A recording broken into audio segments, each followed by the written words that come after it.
এটা সজাতি দলে আচলতে আমি লিডুৰে মলাং অঞ্চললৈ আহিছিলোঁ।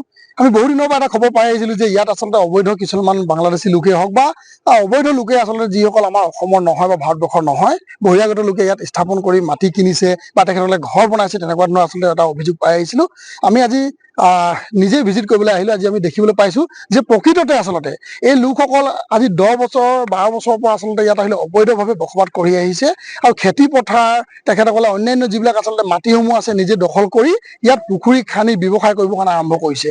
আৰু দুৰ্ভাগ্যজনক বিষয়, এই লোকসকলক অনাত ইয়াত বহুৱাত কিন্তু সেই মুছলমান সম্প্ৰদায়ৰ আৰু কেইজনমান ব্যক্তি আছে যিকেইজন ব্যক্তিৰ ছত্ৰ ছায়াত বা তেখেতসকলৰ সহযোগিতাই ইয়াত বহিবলৈ সক্ষম হৈছে।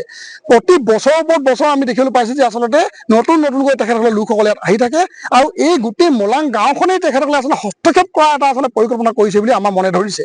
গতিকে আজি আমি ভিজিট কৰি ইয়াত যিসকল লোক অবৈধভাৱে বসবাস কৰি আছে সেই আচলতে পমা মুছলমানসকলক আমি টাইম ছাত্ৰসন্থাই সকিয়নি প্ৰদান কৰি তেখেতসকলক কৈ গৈছোঁ যে আপোনালোকে 1 মাহৰ ভিতৰত কিন্তু এই ঠাই খালী কৰিব লাগিব, কাৰণ চৰকাৰী ভূমি হয়, খিলঞ্জীয়া লোকৰ কাৰণে এইবিলাক থকা ভূমি। চৰকাৰী ভূমিত আপোনালোকে কোনো পধ্যে কাগজ পত্ৰ নোহোৱাকৈ ইয়াত বসবাস কৰিব নোৱাৰিব।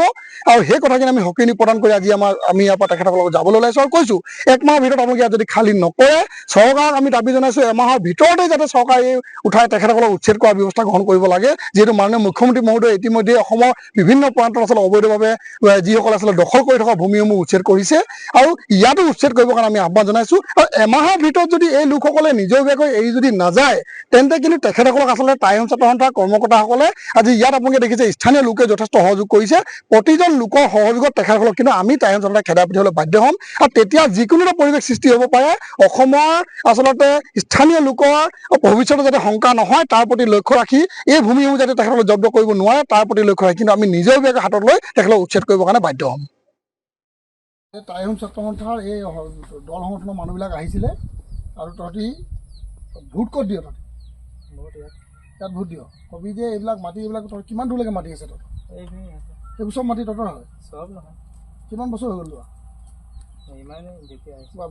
বৰপেটাত গৈছে আব্বা আমাহঁতে মানে বেমাৰ আছে কাৰণে দেখাবলৈ গৈছে। তাত মানে সেইটো কোন থাকে আৰু তাত আৰু কোন থাকে?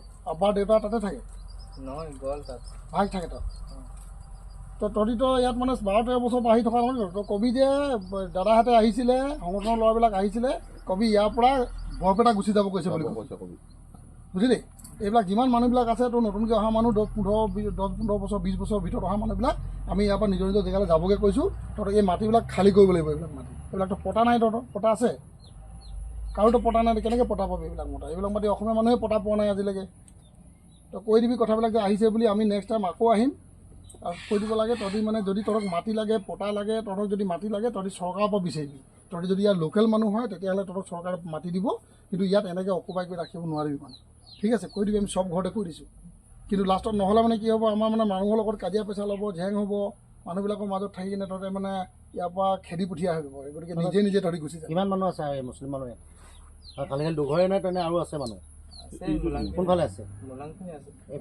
একেলগে অহা কিমান মানুহ আছে? একেলগে কিমান মানুহ আছে? 4 ঘৰ। সেই 4 ঘৰ তহঁতি গোটেইকেইটা কথা পাতি ল'বি আৰু কবি যে বাবাক কৈ দিবি যাবৰ কাৰণে কৈছে বুলি। ইয়াৰ পৰা যাবগৈ লাগিব তহঁতি। এইবিলাক মাটি চব খালী কৰিব লাগিব। এইবিলাক মানে তোৰ ইয়াত চৰকাৰী মানে মাটি হয়, এইবিলাক ইয়াত এনেকৈ দখল কৰি থোৱাটো কোনো পধ্যে নহ'ব, বুজিলি? বেলেগ জেগাত লৈ ল'বি। যদি পটা আছে কাৰোবাৰ, পটা থকা মাটি হ'লে মানে চৰকাৰক দেখাবি, তেতিয়া ক'বলৈ একো নাই। কিন্তু এইবিলাক কাৰো আমি খবৰ কৰি আহিছোঁ, ডিপাৰ্টমেণ্টত চাই আহিছোঁ, একো পটা চটা নাই। এইবিলাক মাটি তহঁতি এনেই খেতি কৰি আছোঁ, ঠিক আছে? কৈ দিবি কথাবিলাক হা। আমি বাৰে বাৰে আহি থাকিলে মানে কিন্তু তেতিয়া কি হ'ব, তহঁতক আমি খেদি পঠিয়াই দিব লাগিব নিজেই। তহঁতকৈ তহঁতি নিজেই গুচি যাবি। আৰু যদি ক'ৰবাত মাটি লাগে কিবা লাগে, যদি খিলঞ্জীয়া মানুহ হয় তহঁতি যদি ইয়াত যদি 100 বছৰ আগৰ পৰা যদি আছিলি তেতিয়াহ'লে মানে তহঁতে চৰকাৰক বিচাৰিবি মাটি, চৰকাৰে তহঁতক মাটি দিব, ঠিক আছে? যিকোনো খবৰৰ বাবে যোগাযোগ কৰক 7099017330 লগতে 7099017110 নম্বৰত।